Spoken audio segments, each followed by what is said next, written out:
I am with Elma and with Fionnbar Walsh, a father and mother of Donal Walsh, and now we're going to talk about the foundation they're going to set up in Donal's memory. Elma and Fionnbar, thank you again for letting us into your home. Elma, I know one of the reasons you want to establish this foundation is to make sure that people don't forget Donal's messages. And Donal had two messages, and would you share them with us? Yeah, he had two major messages. One was teenage facilities in hospitals.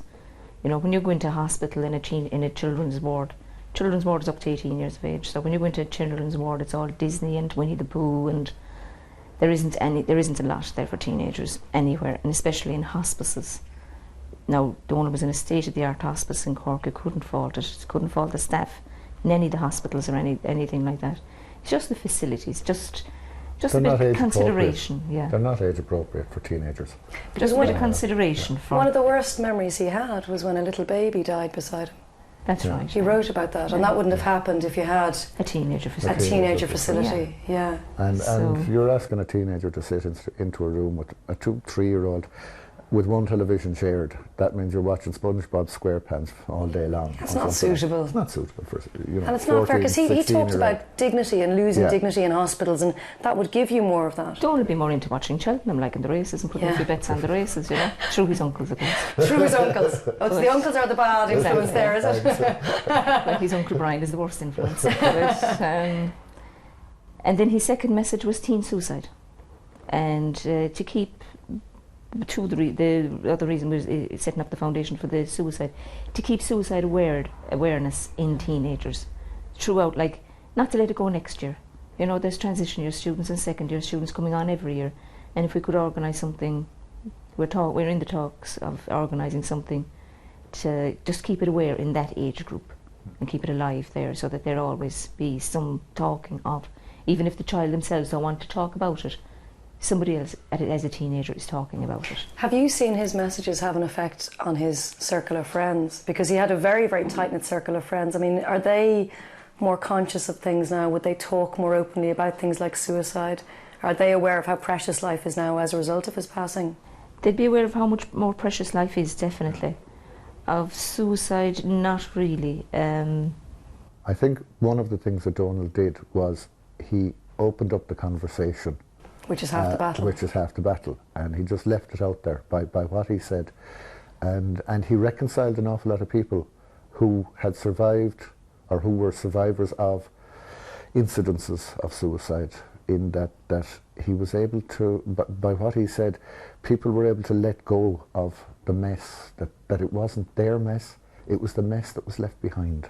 Now, I know you're going to name the foundation you're setting up for Donal in a short while, but we're not going to do it today because there's going to be a big launch. Quite right too, because one of the reasons you're setting up the foundation is you were saying you've been overwhelmed by people wanting to hold events, to raise money. Every day, people writing to you, ringing you, knocking on your door, and you want to kind of centralise it, Fionnbar. Make sure the goodwill that has been out there for Donal, and for, you know, making sure that his message and that there's support for what he wanted to do, whether it was for teenagers in hospitals, or whether it was for teen rooms, or which is what he was collecting for himself with the teen room in Crumlin. Just there is incredible goodwill out there, and we just want to centralise it and focus it and keep it correct to Donal's memory. Do right by Donal. Do right by Donal. Yeah. How much money have you raised to date? Do you have any idea? In his name so far, we reckon that sort of in Crumlin there's probably been about 150,000 raised in his name. That's amazing. That we can account for, and that would include. But the teen room is done in Crumlin now, so we want to move on to other facilities. What's the teen room like? We haven't been there. I was we were about to asked say. Up, but I can't. You weren't ready? No, not for a while yet. Okay. It's supposed to be fabulous now, and their own. Isn't that lovely to know that they have their own section and everything? It's there now for someone else to walk that path. But we're trying to get it now maybe into Tralee Hospice, and they're building a new bed unit in Tralee Hospice, and we're hoping to incorporate a teen room in there. And then, you know, if we get that template going up and running, and move it on then to maybe Cork, Limerick, Galway, for other teenagers, that would be our aim. And the other one then is to keep the suicide awareness going as well in teenagers. Does it help you to continue this? Yeah, because you feel then, like, you know, that a teenager's going into teenage facilities, They've got the bean bags to lie down on. They've got the PlayStations, Xbox, whatever it is they use, and maybe a fridge, a couch. The things you wanted Donal to have. Donal only spent 7 days in the hospice in Cork, and there was nothing age appropriate for him in the thing. So he was in amongst patients who were reaching the end stage in their particular journey, and their families were there and they were upset, and he would have had to pass those families in and out every day. That's tough. So he tried to avoid being you don't in need the place. that. He didn't need it. Yeah. And so what we're looking at is trying to provide, in conjunction particularly with Tralee Hospice as it's billed first, that it would have teenage appropriate facilities in it. And even if it is a sitting room type den that's attached to a bedroom, that maybe even just a a couple place of the for boys them to go. could hang out Wi-Fi, and maybe all even the stay things they overnight with him rather than him being alone inside in the hospital. Do you share Donal's sense of anger that he had at the time? That I remember him writing about this, that consultants are paid hundreds of thousands of euro, and yet the facilities aren't there. It was the politicians who paid hundreds of thousands of euro. He had utmost praise for every one of these consultants. Oh, I know you can't fault anyone who treated him. No. It was the men in suits, the politicians, he said. The health service. That were there, and while the sickest ward in the sickest hospital in Crumlin had to go out and fundraise for a bucket of paint and a paintbrush. I remember him saying that. Thought, when I read it, it was probably one of the most powerful lines, and probably one of your own late night presenters would probably have wished that he had written that. Absolutely. Because it was in the same acerbic tone that he would use. So had you not, that wonderful piece he sent to the Independent, Sunday Independent, had you not seen that? I hadn't seen that until it was printed. Wow. Mom had typed it, but he had dictated it. I didn't see it until it was printed. That must have blown you away when you read that. That line was just, I just thought, God, Vincent Brown, you'd be delighted with that one. I said. Now let's talk about donating. Let's talk about, there's events to beat the band coming up, but I know there's a few in particular you want to mention. The next one I think is the cycle, is it, Fionnbar? Well, that's in September the 13th. September. But okay. That's actually a cycle that I'm doing, and it's with the Cross Rugby Legends, and that's not going anywhere near Donal's Foundation, but I'm just leading a group out from Tralee, but it is for cancer research. They're giving a leg to Donal, aren't they? They're giving the leg from Tralee RFC to Malls Gap on Friday the 13th of September.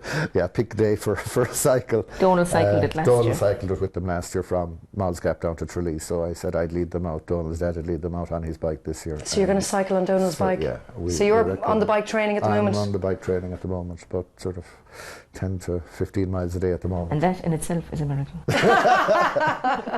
So what else is going on, Elma? I know there's a few things you want to mention. Dare Manor have given us the golf club for a day, which is very generous of them now, in fairness. We're hoping to have a Celebam in May next year of Donal's anniversary, the week of Donal's anniversary.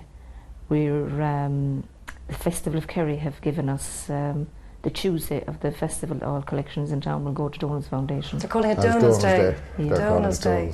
And that's wonderful. Yeah. Killarney Summerfest have 3 events that they're putting together, and there's another one as well being done by the INEC with regard to Donal. There's a Teddy Bear's Picnic, there's a junior cycle for sort of 12 to 18 year olds on the grounds, and sort of that's the bracket that Donal was in, and then there's the Summerfest Ball is being done for Donal. It's just overwhelmed us with the generosity that people have seen with Donal.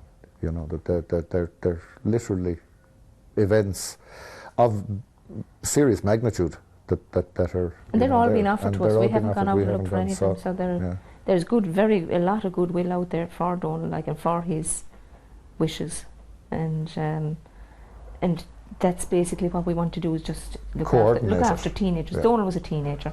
Donal was only 16 when he died, and just look after teenagers, that's all. What I couldn't get over was the day of his funeral, the quietness in the town of Tralee. All the shops closed. Every shop, the Bonscrew Hospital had their staff and some people outside, catering staff and doctors and everything outside. He got a round of applause all the way through town. For a teenager, it was phenomenal. It wasn't an upset silence. It was a dignified silence. It was a respect. Reverential. It was incredible. And if you think that sort of there were the bones of 3,000 people, his own age group, lined outside, in and outside the church for the bones of 3 hours. They stood there, and they stood there in silence. And It was a very there was good there was no wailing, there was no gnashing of teeth or anything. It was, no, this is for Donal. And I know it was his birthday not long ago, and it was his month's mind. Right, That's right. A month after he died was his birthday. And do you go to the grave? Do you visit him? I do. All the time? And do you chat to him? Give out to him. Do you give out to him? What do you say to him? Oh, just tell him to look after us, mind us, and he will. He promised us he would. Did he say that to you? He did. He did. What did he say? He said that he'd look after us all. I think he is. Well, he is. So, Well, Fionnbar and Elma, thank you so much, because it is not long since he left you, and I have no idea what you're going through. I really don't. But I know that I was touched by him, as so many people were. And thank you for sharing him with us. It was very decent of you, and thank you for your time today. I really appreciate thanks it. very much. Thank you, Jane.